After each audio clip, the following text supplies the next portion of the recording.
ఇప్పుడు NEET exam అనేది 2 years ఎంత కష్టపడారు, కొంతమంది లాంగ్ టర్మ్స్ తీసుకొని ఉంటారు. ఎక్కడో పేపర్ లీక్ అయిందని చెప్పి మళ్ళీ రీ ఎగ్జామ్ పెట్టడము, పాపం ఆ చిన్న చిన్న మైండ్స్ ఏమైపోతాయి అసలు. కొన్ని లక్షల మంది స్టూడెంట్స్ చిన్న చిన్న రూముల్లో ఉండి ఇంకా వాళ్ళ లైఫ్ మొత్తం అదే. 24 లక్షల మందిలో ఒక మంచి డాక్టర్ అవ్వాలి, ఒక మంచి కాలేజ్లో నేను సీట్ కొట్టాలి అంటే you have to be in the top 4000. Crucial thing పిల్లలకి అనేది, అండ్ మైండ్స్తో చాలా మంది సెన్సిటివ్గా ఉంటారు. చాలా తప్పు అని చెప్పొచ్చు. వెస్ట్ బెంగాల్ ఎలక్షన్స్ జరిగాయి, అక్కడ సిచ్యువేషన్ చాలా దారుణంగా ఉండే, లా అండ్ ఆర్డర్. అలాంటి దాన్ని కూడా మనం కంట్రోల్ చేసినప్పుడు చాలా పీస్ఫుల్గా జరిగే ఎగ్జామ్ ఇది. ఫ్యూచర్లో డాక్టర్ అవ్వాలనుకునే వాళ్ళు వచ్చి రాసే ఎగ్జామ్ని we can do it in much better way. Question పేపర్ని అంత ఈజీగా ఏదో ఒక ప్రింటింగ్ సెంటర్కి పంపించేసి దాన్ని ఒక బాక్స్లో పెట్టి, ఇది 50-60 ఇయర్స్ బ్యాక్ చేసే పని. విశ్వ గారు, మీరు ఒక విద్యావేత్తగా చెప్పండి, అసలు ఇప్పుడు నీట్ ఎగ్జామ్ అనేది అసలు కష్టపడి రాశారు. 2 ఇయర్స్ ఎంత కష్టపడారు, కొంతమంది లాంగ్ టర్మ్స్ తీసుకొని ఉంటారు. ఇప్పుడు మళ్ళీ సడన్గా ఎక్కడో పేపర్ లీక్ అయిందని చెప్పి మళ్ళీ రీ ఎగ్జామ్ పెట్టడము, కొంత స్టూడెంట్స్కి మంచిగా జరుగుతుంది. బట్ మళ్ళీ చదవాలి అంటే పాపం ఆ చిన్న చిన్న మైండ్స్ ఏమైపోతాయి అసలు. ఏంటి ఈ సిచ్యువేషన్ అంతా ఒకసారి ఎక్స్ప్లెయిన్ చేయండి. యా, డెఫినెట్లీ అండి. ఫస్ట్ థింగ్ మనం ఒక నీట్ గురించి కొన్ని స్టాట్స్ చూడాలి ఫస్ట్. ఎందుకంటే మనం ఏది మాట్లాడినా కూడా మోర్ దెన్ అన్ ఎమోషన్, మనం ఫ్యాక్చువల్ పార్ట్ అనేది కూడా చూడాలి. నీట్ చూస్తే మనకి ఎవ్రీ ఇయర్ 23 నుండి 24 lakh స్టూడెంట్స్ రాస్తూ ఉంటారు. And that to probably at least 50% of the people ఒక క్రీమ్ లేయర్లో ఉంటారు. అంటే some of the highly intelligent people ఉంటారు. అండ్ మొత్తం మనకున్న సీట్స్ అంటే అరౌండ్ 1,18,000 9-10 అలా ఉన్నాయి అన్నమాట. ఓకేనా. బట్ ఇన్ని సీట్స్ ఉన్నా కూడా ఒక మంచి కాలేజ్లో సీట్ రావాలి అంటే ఒక జనరల్ కేటగిరీ వాళ్ళకి అట్లా అరౌండ్ 4,000 to 5,000 బిలోనే రావాలి.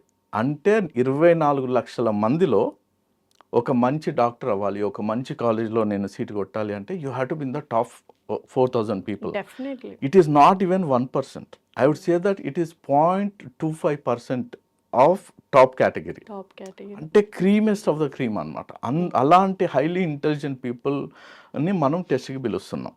ఓకేనా. అండ్ ఒక్కొక్క పేరెంట్ ఆన్ అన్ యావరేజ్ ఒక 8 lakhs to 10 lakhs స్టూడెంట్ మీద స్పెండ్ చేస్తున్నారు వాళ్ళు వచ్చి ఎగ్జామ్లో కూర్చోవడానికి. అది ఒకటి monetary part of it. Second part of it ఏంటంటే, ఇప్పుడు మనం చూస్తే రాజస్థాన్లో కోటా కానీ లేకుంటే ఇంకా వేరే ఏరియాస్ కూడా చాలా ఉన్నాయి కదా. ఇలాంటి ఏరియాస్లో కొన్ని లక్షల మంది స్టూడెంట్స్ అండ్ విత్ వాళ్ళ పేరెంట్స్తో వెళ్ళి చిన్న చిన్న రూముల్లో ఉండి ఇంకా వాళ్ళ లైఫ్ మొత్తం అదే. ఓన్లీ నీట్ కొట్టాలి, నీట్ కొడితే లైఫ్ చేంజ్ అయిపోతుంది. Second part of the story చూసుకుంటే, మన ఇండియన్ డాక్టర్స్ అంటే త్రూఅవుట్ వరల్డ్ మంచి డిమాండ్ ఉంది. If you see the best doctors in the world, ఇప్పుడు మీరు యూరోప్కి వెళ్ళండి, యూఎస్కి వెళ్ళండి, యూకేకి వెళ్ళండి, లేదా ఆస్ట్రేలియాకి వెళ్ళండి. So highest pay doctors are Indians. Definitely engineers అయినా డాక్టర్స్ అయినా వాళ్ళే ఉన్నారు. అంతే కదా. అది కాకుండా మనం ఇండియాని చూసుకున్నా కూడా, ఫర్ ఎగ్జాంపుల్ ఇప్పుడు మన ఎనిమీ కంట్రీ పాకిస్తాన్ ఉంది ఎగ్జాంపుల్. పాకిస్తాన్, బర్మా, భూటాన్, నేపాల్ వీళ్ళందరూ మళ్ళీ శ్రీలంక మళ్ళీ అందరూ వచ్చేసి ఇక్కడ మెడికల్ ఫెసిలిటీస్ కోసం in a way we're playing a pivotal role. అంటే చాలా మోస్ట్ ఇంపార్టెంట్ డాక్టర్ సెగ్మెంట్స్ అనే వాళ్ళు మన ఇండియా నుండి వెళ్తున్నారు. ఓకేనా. For the entire world, not only for India. అలాంటప్పుడు ఇంత క్రీమ్ పీపుల్ రాసేది అండ్ చాలా కొన్ని లక్షల మందికి ఎమోషనల్ అనే ఎగ్జామ్ని government or whatever the body బాడీ, ఓకేనా, ఎన్టీఏ అనేది ఇంత ఈజీగా ఇట్లా ఐ థింక్ 2024లో కూడా ఇలాంటిది ఒక ఇష్యూ జరిగింది, 26లో కూడా జరిగింది. I feel it is completely irresponsible. ఎందుకు అంటే ఒకసారి ఫెయిల్ అయింది అనుకోండి, maybe it is a mistake అనుకోవచ్చు, కానీ మళ్ళీ జరుగుతుంది అంటే there is a lot of negligence అని నేను అంటాను. క్రూషియల్ థింగ్ పిల్లలకి అనేది, అండ్ మైండ్స్తో చాలా మంది సెన్సిటివ్గా ఉంటారు. ఇంటర్మీడియట్ అంటే ఇట్స్ అ బ్రిడ్జింగ్ కాబట్టి కాలేజ్ లైఫ్కి స్కూల్ లైఫ్ చాలా క్రూషియల్గా ఉంటారు, స్టూడియస్గా ఉంటారు, సీరియస్నెస్ ఉంటుంది. అలాంటి వాళ్ళకి ఇంత పెద్ద మిస్టేక్ కూడా కాదు, ఇది చాలా తప్పు అని చెప్పొచ్చు. చాలా తప్పు, ఇర్రెస్పాన్సిబుల్. అండ్ నేను కొన్ని ఫ్యామిలీస్ని చూశాను, ఓన్లీ మదర్ అండ్ కిడ్ వాళ్ళు వెళ్ళి ఇది నేను చెప్పినట్టు రాజస్థాన్ కోటాలో కానీ లేకుంటే హైదరాబాద్లో కానీ వచ్చి ఓన్లీ దానికోసమే 8th క్లాస్ నుండి ఎయిత్ క్లాస్ నుండి ఫ్యామిలీని వదిలేసి ఒక 4-5 ఇయర్స్ వాళ్ళకి పిల్లలు ఊళ్ళో ఉన్నారు, వాళ్ళ హస్బెండ్ ఊళ్ళో ఉన్నారు. సో లీక్ అయింది కూడా రాజస్థాన్లోనే అని సో యాక్చువల్గా ఏంటంటే ఇప్పుడు ఈ నీట్కి ఏంటంటే ఇట్ ఈస్ ఏ కొన్ని లక్షల కోట్ల బిజినెస్ యాక్చువల్గా. ఓకేనా, ఇప్పుడు మీరు రాజస్థాన్ కోటాలో చూడండి, లేకుంటే షీకర్ అని ఇంకో ప్లేస్ ఉంది. సో ఇక్కడ ఏంటంటే ఇంకా ఆ, ఆ, అంటే మాఫియా అంటారు, but I don't know whether I have to use it or not. But లక్షల కోట్ల బిజినెస్ ఉన్నప్పుడు ఒక క్వశ్చన్ పేపర్ని అంత ఈజీగా ఏదో ఒక ప్రింటింగ్ సెంటర్కి పంపించేసి అక్కడ ప్రింట్ చేయించి దాన్ని ఒక బాక్స్లో పెట్టి, ఇది 50-60 ఇయర్స్ బ్యాక్ చేసే పని. అసలు ఈ నీట్ ప్రాసెస్ కానీ ఈ కాంపిటేటివ్ ఎగ్జామ్స్ ఏదైతే మన ఇండియాలో జరుగుతున్నాయో క్రూషియల్ కాంపిటేటివ్ ఎగ్జామ్స్, ఆ ప్యాటర్న్ మారిస్తే బెటర్ కదా. డెఫినెట్గా మీకు ఒక సింపుల్ మీరు అన్నట్టు ఎగ్జాంపుల్. లాక్ వేసుకొని వెళ్ళి ప్రింటింగ్ సో ఈజీ అయిపోయింది కదా ఇప్పుడు. అంతే కదా. సో ఇంకొకటి ఏంటంటే ఒక సింపుల్ ఎగ్జాంపుల్ చెప్తాను మీకు. ఇప్పుడు ఏడబ్ల్యూఎస్, అమెజాన్ ఒకటి ఏడబ్ల్యూఎస్ క్లౌడ్ సర్వీసెస్ అని ఉంటుంది. ఇప్పుడు మీకు సర్టిఫికేషన్ రావాలి అనుకోండి, వాడు ఏం చేస్తాడంటే he will take some money and ఏం చేస్తాడంటే ప్రాక్టర్డ్ టెస్ట్ కేస్ అని కండక్ట్ చేస్తాడు. అంటే మీరు ఇంట్లోనే ఉంటారు, సో ల్యాప్టాప్ ముందు కూర్చుంటారు, ఒక పర్సన్ ఆన్లైన్లో లాగిన్ అవుతారు, మీకు టెస్ట్ స్టార్ట్ చేస్తారు. అంటే ఒక చిన్న ఏడబ్ల్యూఎస్ అనే స్కిల్ సెట్కే వాడు అంత కేర్ఫుల్గా డీల్ చేసినప్పుడు లక్షల్లో కొన్ని లక్షల్లో రాస్తున్నారు. ఈ టెస్ట్ వల్ల 1,00,000 మంది డాక్టర్లు బయటికి వస్తున్నారు. అట్లాంటప్పుడు మనం I think we have to follow much better strategies. అసలు ఈ ఎగ్జామ్ ప్యాటర్న్ వీళ్ళు చేసేదే మార్చేయాలి యాక్చువల్గా. కంపల్సరీ మార్చాలి.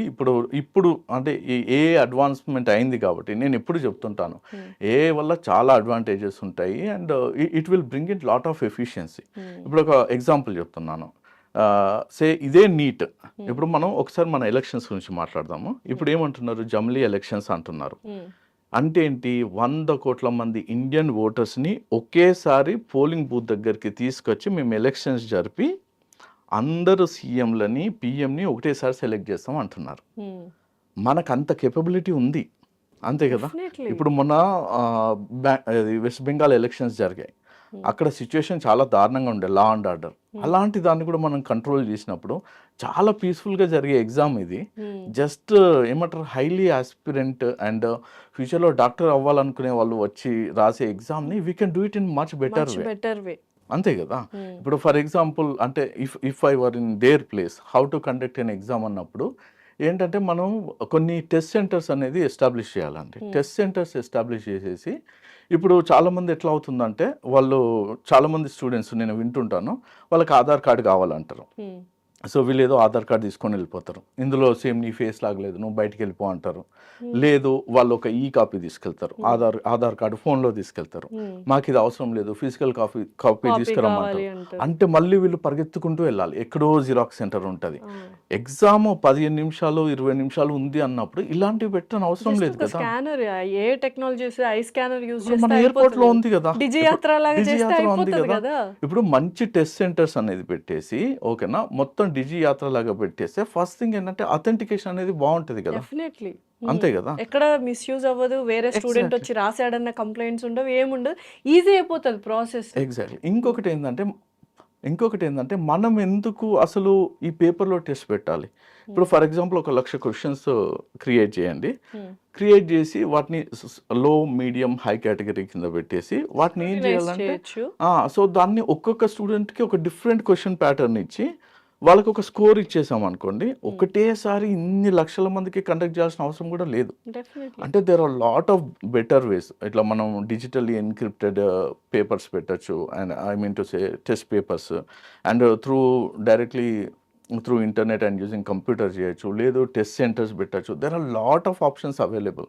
సో అవన్నీ వదిలేసి ఏదో 50-60 ఇయర్స్ బ్యాక్ మనం ఎట్లా చేస్తున్నాము, తీసుకొచ్చి ప్రింట్అవుట్లు తీసుకొచ్చి పిల్లలకి హాల్ టికెట్ అను ఆధార్ కార్డు అను ఈ పేపర్ సిస్టమ్ మార్చేసి కొంచెం టెక్నాలజీ వైస్ హై ఎండ్గా మనం ఆ ప్రాసెస్ని డిజైన్ చేస్తే ఈ కైండ్ ఆఫ్ డిస్టర్బెన్సెస్ అసలు రావు. ఇప్పుడు మన గవర్నమెంట్ ఏదో యూపీఐ ఇంట్రడ్యూస్ చేసింది కదా, ఇప్పుడు మన డిజిటల్ ఇండియా అన్నప్పుడు, అలాంటప్పుడు ఇలాంటి ఇంపార్టెంట్ ఎగ్జామ్ని మనం ఎందుకు ఎందుకు పెట్టట్లేదు? ఎడ్యుకేషన్ సిస్టమ్‌ని మార్చొచ్చు అంతే కదా! కదా! ఎగ్జామ్ సిస్టమ్‌ని మార్చొచ్చు కదా వీళ్ళు. Exactly. So okay. It is అంటే డెఫినెట్గా ఐ థింక్ ఇప్పుడు కాకుండా నేను చెప్పేదే జరుగుతుంది. టెస్ట్ సెంటర్స్ కంపల్సరీ ఉండాలి మనకి.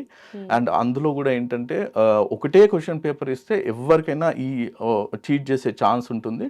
అండ్ ఇన్ని లక్షల కోట్ల బిజినెస్ ఉన్నప్పుడు ఎవరో ఒకరు చేస్తారు. డెఫినెట్. అలా కాకుండా మనం ఏం చేయాలంటే ఒక 1 lakh 2 lakh క్వశ్చన్స్ ఒక క్వశ్చన్ బ్యాంక్ లాగా పెట్టేసి ఇప్పుడు చాలా వరకు ఇప్పుడు ఇంటర్నేషనల్ టెస్ట్ కేసెస్ లాజికల్‌గా, అనలిటికల్‌గా డిఫరెంట్‌గా ప్యాటర్న్ ఇచ్చేస్తే చేసేసి దాన్ని బట్టి హయ్యర్ మంచి స్కోర్ ఉన్న వాళ్ళని తీసుకోవడం అనేది that is the most logical thing to do. అందులోనే క్రీమ్ స్టూడెంట్స్ ఇంకా మంచిగా పర్ఫార్మ్ చేసే అవకాశం ఉంటుంది. డెఫినెట్లీ సో బట్ ఏదైనా జరిగింది జరిగిపోయింది. So at the end of the day ఎవరు స్ట్రెస్ ఫీల్ అవుతుందంటే పేరెంట్స్, వాళ్ళ పిల్లలు మాత్రమే, స్టూడెంట్స్.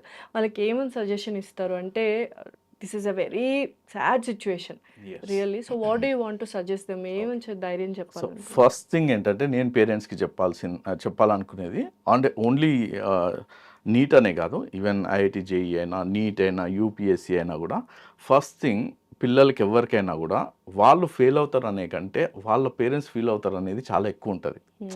వాళ్ళకి ఎట్లా ఉంటుందంటే రేపు నాకు సీట్ రాకుంటే మా మమ్మీ డాడీ ఎలా ఫీల్ అవుతారో ప్రెషర్ కంపల్సరీ ఉంటుంది అంతే కదా. మన ఇండియన్స్ లో ఎస్పెషల్లీ. ఎగ్జాక్ట్లీ.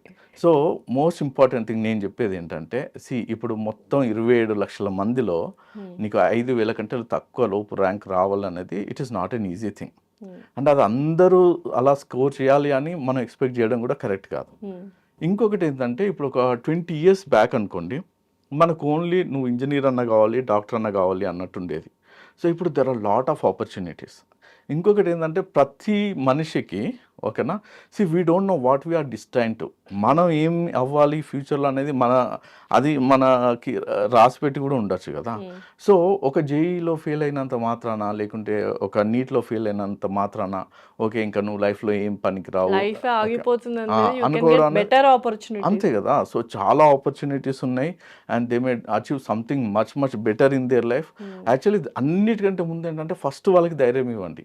నేనేమంటానంటే అరే వస్తే వచ్చింది, లేకుంటే లేదు. సో నీ 100% ఎఫర్ట్స్ నువ్వు పెట్టావు, ఇది కాకుంటే నెక్స్ట్ ఇయర్ అటెండ్ అవ్వు. లేదు అంటే there may be something better waiting for. Doctor అవ్వకపోవచ్చు, హాస్పిటల్ పెట్టచ్చేమో. అంతే కదా. ఇంజనీర్ అవ్వకపోవచ్చు, ఐటీ కంపెనీ పెట్టచ్చేమో. ఆ థాట్ ప్రాసెస్ లో ఉండాలి స్టూడెంట్స్ అయినా పేరెంట్స్ అయినా. అంతే కదా. ఇప్పుడు ఒక ప్రాక్టో అనే ఒక యాప్ ఉంటుంది ఓకేనా. సో ఇప్పుడు ఈ ప్రాక్టో అనే యాప్లో ఏంటి, అందరూ డాక్టర్లు అక్కడ జాయిన్ అయిపోయి సో మీరు ఆన్లైన్ యూ కెన్ ఏమంటారు ఒక అపాయింట్మెంట్ అనేది బుక్ చేసుకోవచ్చు కదా. సో ఇలాంటి somebody May build something like that. డాక్టరే అవ్వాల్సింది లేదు కదా. అంతే కదా. సో ఇట్లా చాలా ఆపర్చునిటీస్ ఉన్నాయి and India is going to be a you know మన ఎకానమీ అనేది ఇంకా బూమ్ అవుతుంది. So we're aiming to be $30 trillion country. So చాలా ఆపర్చునిటీస్ వస్తాయి చాలా. సో నేనేం చెప్తానంటే దీంతోనే ఇక్కడితోనే లైఫ్ ఎండ్ అవుతుంది అన్నట్టు కాకుండా డెఫినెట్గా కొంచెం ప్రెషర్ పెట్టాలి అండ్ అలా ఉంటేనే వాళ్ళకి సీరియస్నెస్ ఉంటుంది కానీ but it should not go to A level that జనాలు సూసైడ్ కూడా చేసుకుంటున్నారు కదా. ప్రతిసారి మీరు ఐఐటి జేఈ కానీ లేకుంటే ఎంసెట్ కానీ ఏదైనా చూస్తే ఫెయిల్ అవ్వగానే చాలా మంది బిల్డింగ్ మీద దూకి చనిపోతా ఉంటారు.